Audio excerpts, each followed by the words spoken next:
Hello everyone, this is Jason from Primetime Aquatics, and in this video I'm going to be talking about 5 fish that I will never keep. Now these are cool fish, and if you keep them, that's awesome. These are just 5 I would not keep in our fish room, probably never will.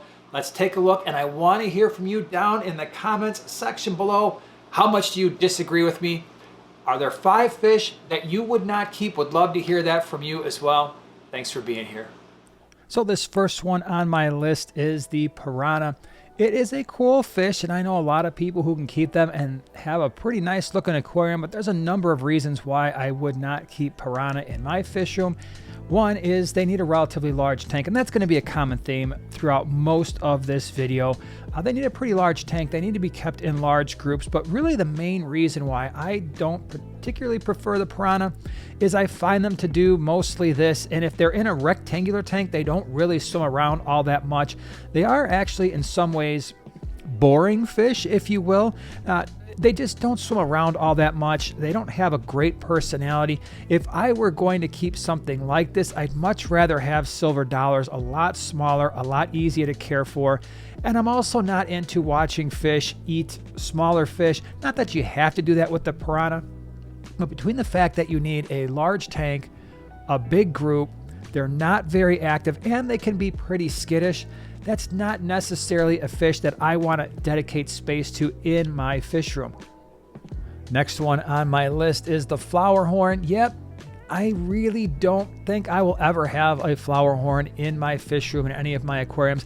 Now this is a fish where as long as you've got at least a 75 gallon, could you keep one in a 75? Yes. Would it look better in a 125? Sure. The reason I don't want to do that is I don't want to dedicate a single tank to a single fish, especially one that's on the larger side, the tank that is. Now again, the other thing too is this nuchal hump that you're seeing here, that is a love or hate thing, and for me, I really just don't like that look. If it's a more natural look like you see on some of the Midas cichlids or some of the red devils, that I can certainly stand it, or like the male frontosa, but this right here is just not something I find appealing. And again, if you do, that's perfectly fine. That's why there are lots of different fish for lots of different fish keepers, but this is just not a fish I really want. The other thing that you have to consider with the flower horn is this is a very aggressive fish, and so the likelihood that you're going to have a full-grown flower horn that's going to be kept with other fish, well, that's probably not going to be very easy to do. So like I said, I just don't want a single tank dedicated to a single fish. They have great personality, and I think that's one of the reasons why people really enjoy them.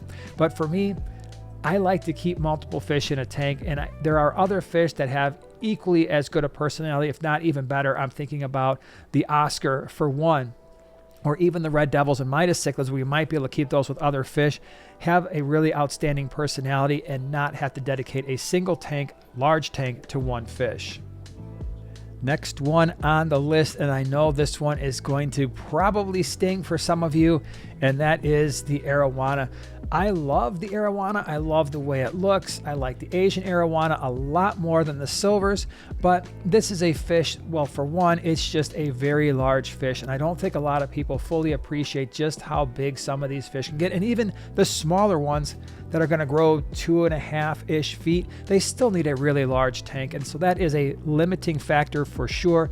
But even if I had that size tank, even if I had a tank that was at least 8 feet long, at least 2 to 3 feet wide, and at least 24 to 30 inches deep, I think I would want to dedicate that tank to other types of fish, keep smaller fish, and once you have the Arowana, anything that fits in its mouth is probably going to wind up as fish food, and so that's really going to limit you in terms of the types of fish that you can keep.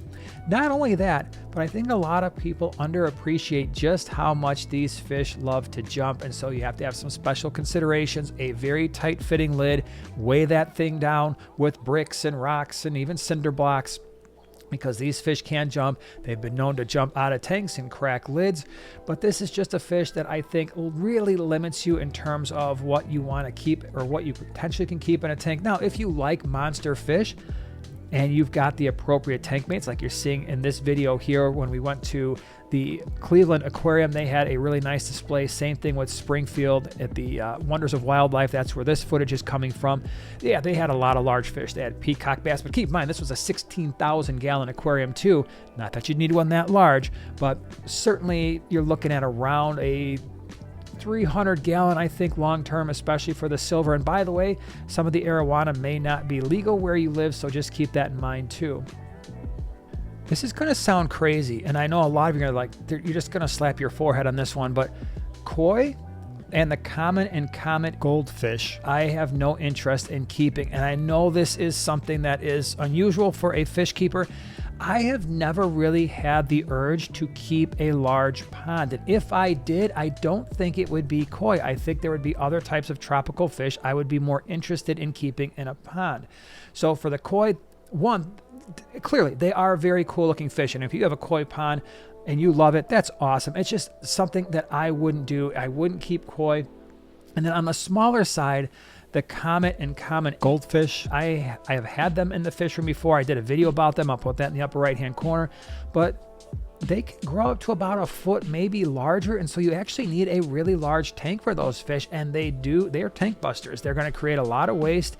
They're nice fish. You don't need a heater, but you're probably looking at about a 6-foot tank long term. So again, you're dedicating a lot of space to a particular fish. And I just don't want to dedicate that space long term. And so if I was going to keep a pond, it would probably be something more like tinfoil barbs or ballast sharks or some type of large South or Central American cichlids, maybe even some African cichlids if I was in the right location in the United States where it was consistently warm. But for the koi and the comet goldfish and the common goldfish, it's just not something that I really want to dedicate a lot of tank space to, just because I think I have better use for that space.